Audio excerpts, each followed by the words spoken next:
Welcome to the Ethics class for professional home cleaners. This class is provided by Maid Training Academy, the oldest and largest online training school for professional home cleaners, with students and corporate members in North America, Europe, Asia, and Africa. Individual cleaners and maid service companies throughout the world use our training program to become certified professional cleaners and certified team leaders.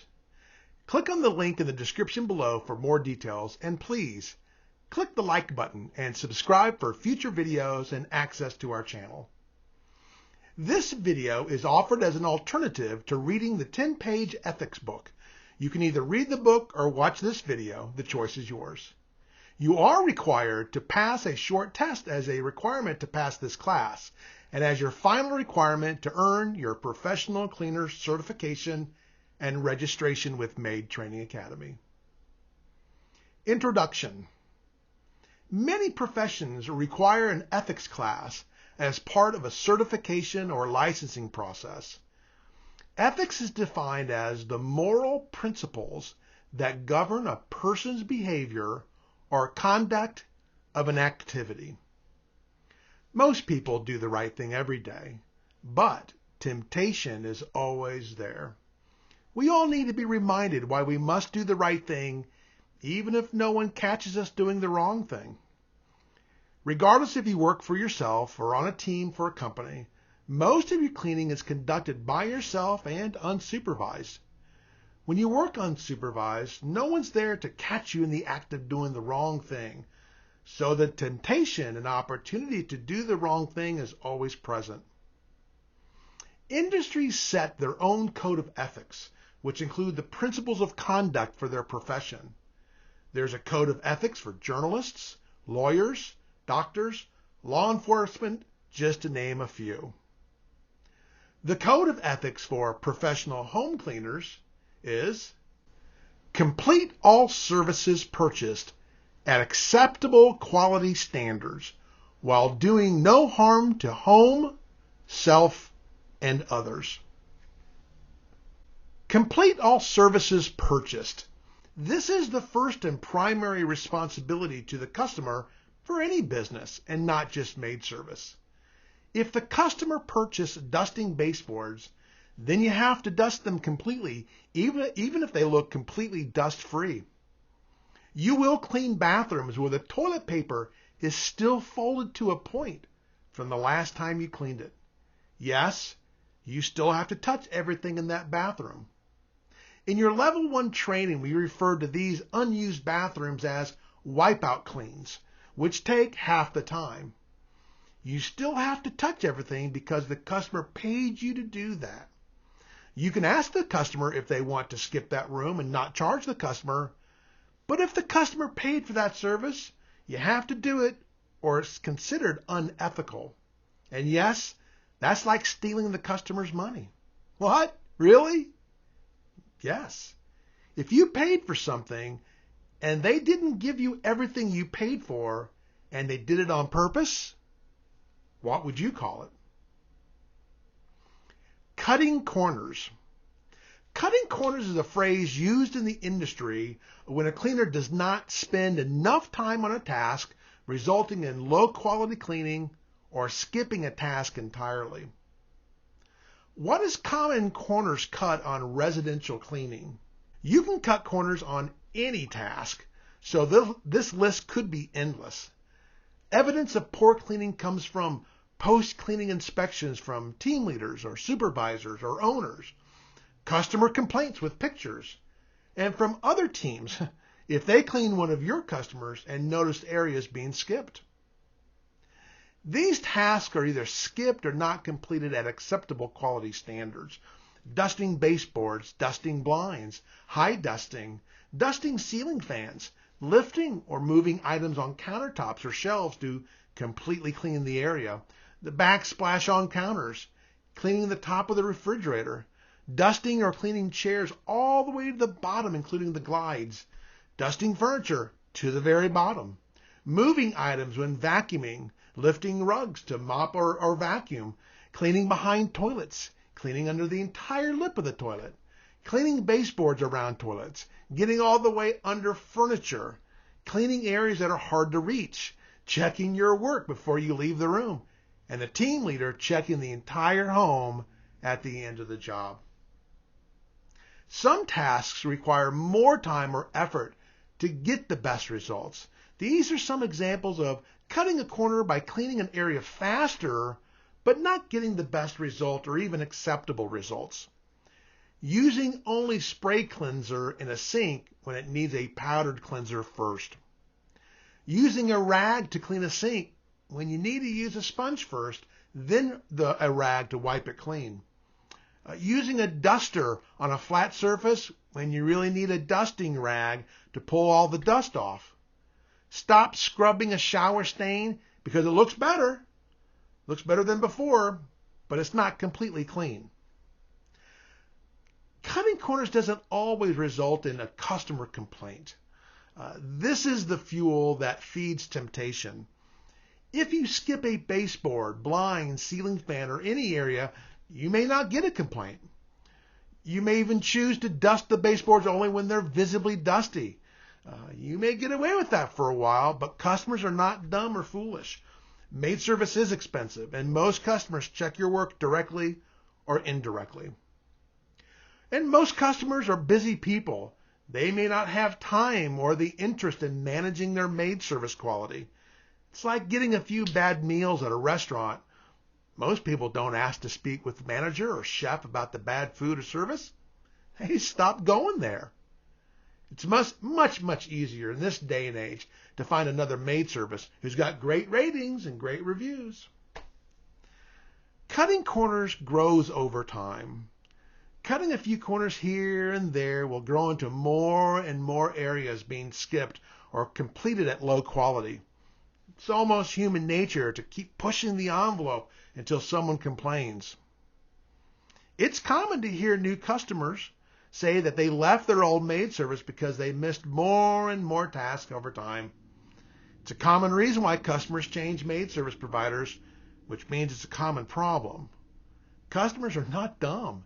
They know what they purchased.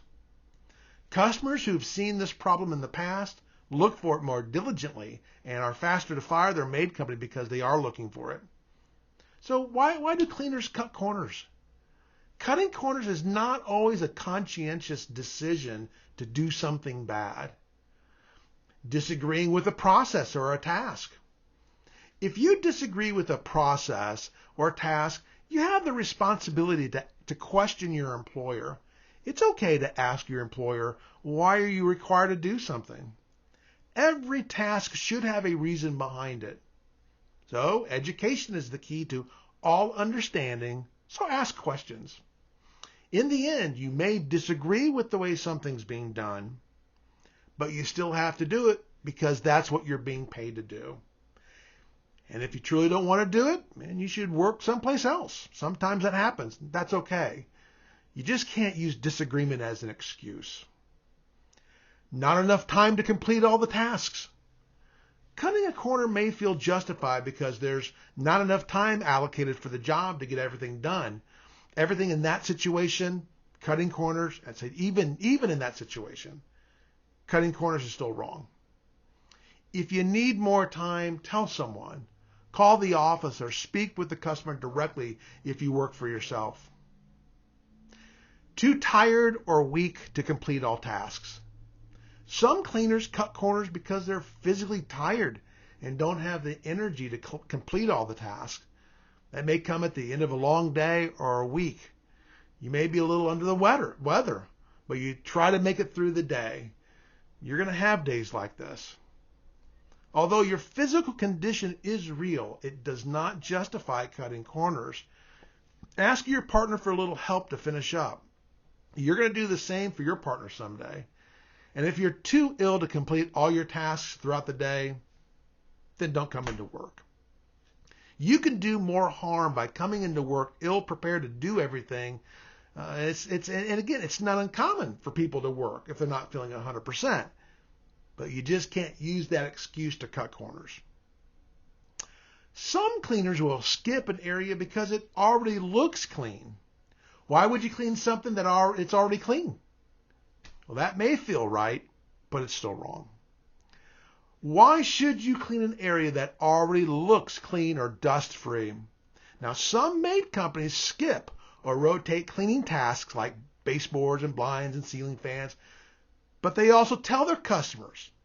So they are within the code of ethics.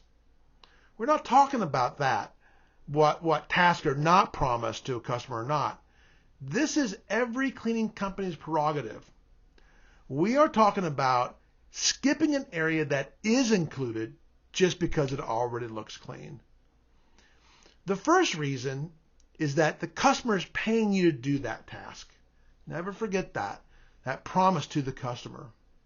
When you encounter a clean area, it's never as clean as you think it is because it is not yet showing enough dust to look visibly dusty. Every area in the home is constantly getting dusty, even if the homeowners are super clean or even out of town, out of the home on vacation. Dust is always accumulating. If you skip any area on a bi-weekly customer, in 2 more weeks, that area will have 4 weeks of dust on it, and it will look dusty. Bi-weekly customers, probably your most valuable customer. They want their homes to be dust-free all the time. And with a few exceptions, you can keep the home looking dust-free with bi-weekly service if you do all your tasks. If you skip an area on a bi-weekly customer, it may start looking dusty within a few days after you skipped it. It will not start looking dusty at week 4. It will start looking dusty before week 4. Many customer complaints occur not after cleaning, but when they get their upcoming service reminder or email or text. They often reply saying, it looks like they missed, fill in the blank, the last time they cleaned. And if you skip any surface on a monthly customer, those areas are going to look horrible in another month before their next service. That's when the customer will simply terminate service. Your eyes can be fooled. What looks clean may not be clean. This is why we teach in your certification classes to feel surfaces with your hand to make sure they are clean. Your hand can feel grit in sticky areas that your eye thought was clean. The next few pictures will prove this point. Look at this baseboard in a bi-weekly customer's master bathroom. A person's eyes are 5 feet or more away from the baseboards when standing right in front of them. You cannot see dust at 5 feet away. This baseboard looks okay at eye level. Now this is about 3 feet away. Still doesn't look too bad. This is the same baseboard just a few inches away. You're fired. These are actual pictures submitted by a recurring customer. Was dusting baseboards on the list of services for this customer? Yes. Did the customer fire their maid service? Yes. At Maid Training Academy, we have run experiments and tested the effects of not dusting areas. Based on what we see in these pictures, we believe the baseboards had not been dusted in the past 4 to 6 weeks. It doesn't take long for dust to accumulate to these levels, and yet it can still be hard to see.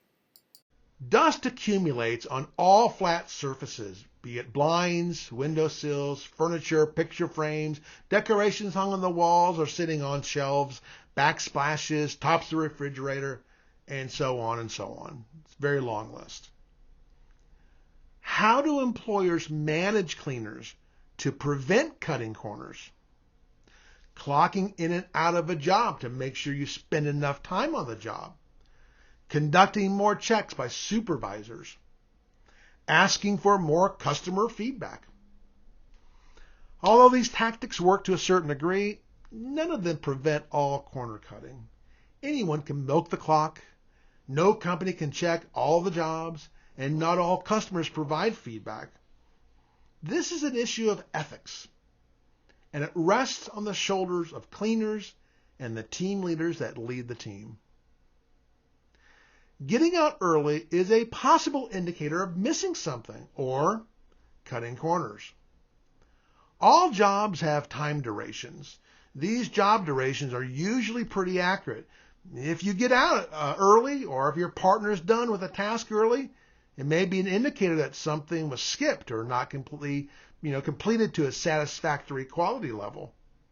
As a team leader, you will have to check your partner's work closer than normal if they are getting done much faster than expected. And it's okay to ask your partner why they got done early. Getting done early may be an indicator that you missed something on the work order. Always read the work order before you start a job, and if you get out early, it may be an indication that you missed something by accident. Sometimes a team will get out of a job early without cutting corners. There are several legit reasons why a team may finish early. Here are a few examples.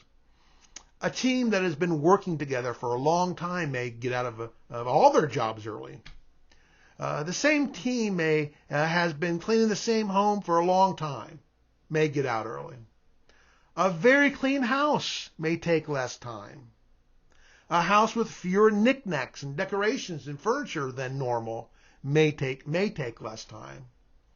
If you or any team is getting everything done on your checklist and getting out really early, you may have overestimated the job, and perhaps you should charge the customer less. Acceptable quality standards. You hear the phrase high quality in the maid service industry. It can be misleading to think there is low quality and medium quality and then high quality. There's only two levels of cleaning. It's either cleaned at an acceptable level or it's not. Rely on your training. You have just completed the world's best training class on how to clean homes at a professional level and in the most efficient way. If you follow the flow and instructions in your training, build a routine to your cleaning, and stick to it, you're going to be just fine. And as explained in your training, if you cannot get an area completely clean, leave a note for the customer explaining why. Complete all services purchased at acceptable quality standards while doing no harm to home, self, and others. The code of ethics goes beyond cleaning. It extends to you as a cleaner and the people that work with you and the home in which you have been entrusted. Treat your customer's home with great respect.